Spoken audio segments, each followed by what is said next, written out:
The difference between being a beat maker and being a producer is not what I thought it was gonna be.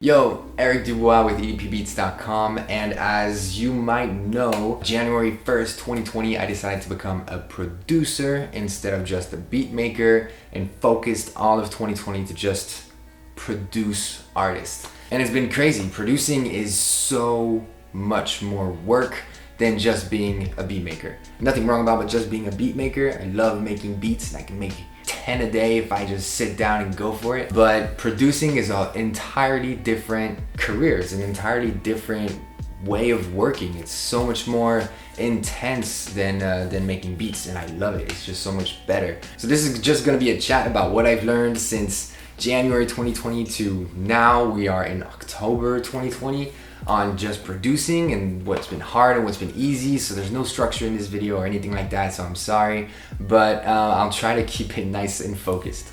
The first thing I noticed is that sometimes you don't want to make a beat for an artist's songs, or the artist already has a dope beat in the background and you don't need to do anything composing wise. Or as a beat maker, you don't need to make a beat. Sometimes an artist will come in with a perfect song that just needs producing, that just needs to be polished up, reorganized, different harmonies in the vocals, you know, maybe taking things out of the beat or adding things in. That's really how I feel a producer should be. And when you're collaborating with someone on a song, it's not just the artist anymore and you're just the beat maker. You're actually a duo with the artist's face on it. It's really, you're part of the band, you're part of the artistry of the artist, and you have to really understand what he's looking for, what he wants, how he feels, what his image is, what his vibe and general tone is, so you can really discuss deeply into why he wants to make this song and what this song represents to him. Okay, how can I make it better? That's a great idea. And you just bounce off and brainstorm ideas with each other based on his thing. Has nothing to do with you, which is crazy. It's nothing to do with you. And that's the most important thing that I've learned in the difference between being a producer and a beat maker, is just, it's about the song, it's about the artist, you know, it's really just that. So the only way of really being able to produce someone is if you love the artist, if you love what he does. You can't just produce a guy that you don't like his style, you don't like his vibe. It doesn't work, because then that's not how I feel it should be. So that's why when I'm producing artists, I always check out their stuff before and make sure that I'm vibing with it and that I love what they're doing already, and what can I do to make it better. Even if it's just, let's redo some pictures for your Instagram, let's figure out how all this is gonna set up to fit your tone and your image that you're looking for and that you're trying to show the world who you are. Add in a little more of this, add in a little more of selfie videos, talking. Maybe you should play that guitar live because you know how to play that guitar live. You know, it's really working with the artist and how to make him better and enhancing the parts that you love about the artist. And that's what I like about producing. Beat making is just, it's really focused on you. There's nothing bad about it. I mean, I love beat making, like I said, but it's really more focused on you and what you like. So you make beats in the genre and in the vibe and in the feeling that you're in that day. So it can come out in any way, and then you're hoping that the artist loves your beat and vibes with it, so that then it goes off to him and he takes care of making the song. And it might not be the same message that you thought about when you made that beat, you know what I mean? So it's very different. And when I started off producing, saying I'm only doing exclusives with artists, one-on-one, that's it, is where I really realized that. Like, some artists would come in with already just like a ukulele playing.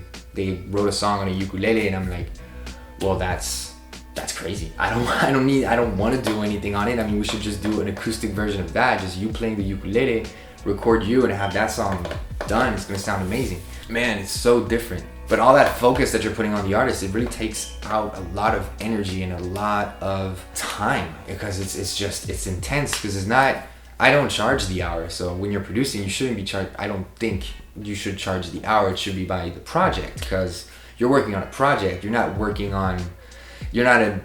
recording engineer. You're not just recording vocals or just making a beat. You know, you're working on a whole project from the day it's created to the day it's released.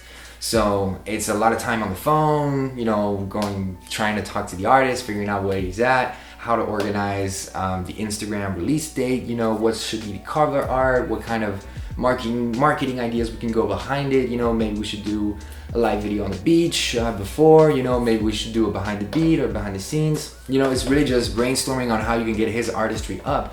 So as a producer, and I mean, you have your own Instagram as well that you have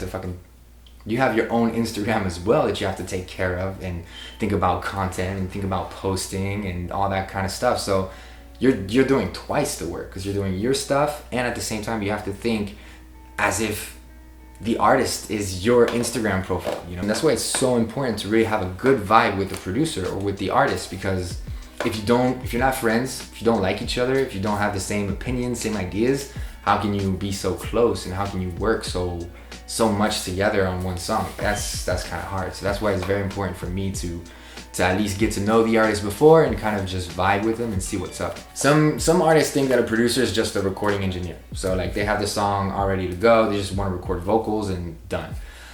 That's not what I go for. That's a mixing engineer, or you know, you just go to a studio and record your vocals and that's it. A producer really takes care of the song and the project of like what we want to come out, how does it look, how does it vibe, you know, can we do it in shows, or is your business set up, you know, the whole thing about it, not just recording vocals, 150, boom, here you go, I'll mix it and master it, it's done. No. So that's a big change. And so I make a lot less music when it comes to beat making, but I make greater songs. I'm more proud to show the songs that I make around, and just to be able to connect with the artist and just have more friends at the same time that are involved in the music and that are involved in the scenes. Some of the artists I started out with in January, I'm still working with them on some new stuff, and we always get back together to work, even if it's not on my beat, if it's on someone else's beat. I work so hard on getting it started, you know, so that I just want to keep it working and keep going on that relationship so that he doesn't drop, because I love the artist and I love what he does. So that's why it's so important.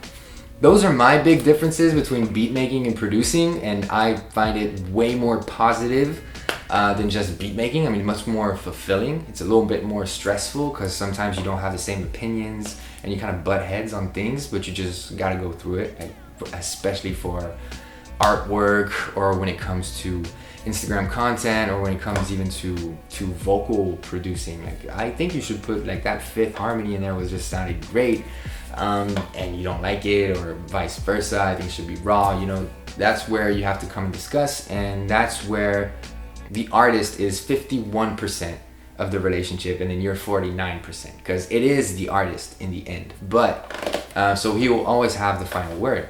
But that's something that you just have to come to terms with, and you just, in general, I love the artist already so much on what he does that I really don't care. I just think that would be better. Not that I don't care. I mean, I think that my ideas would be better. It would work more maybe, but your idea is fucking great too. You know what I mean? So that's the kind of, that's the thing. That's what I love about producing. So yeah, if you're gonna get into producing, it's gonna be crazy. It's gonna be fun. And if you still want to be a beat maker, then that's you. That's fun too. Sometimes I sit down and just make beats all day, and I kind of miss the times where I had like the BeatStars account and you had to upload a beat twice a week. So I would have my deadlines, I would get my artwork ready, it would be way more organized. Then sometimes with producing, you make a song, it could be done in a month, it could be done in a week, it could be done in 6 months. Some songs I'm still working on some mixes and some different changes because it's just not ready yet. And so that's part of the deal. But yeah, much love from Hawaii. Hope that helped, and peace out.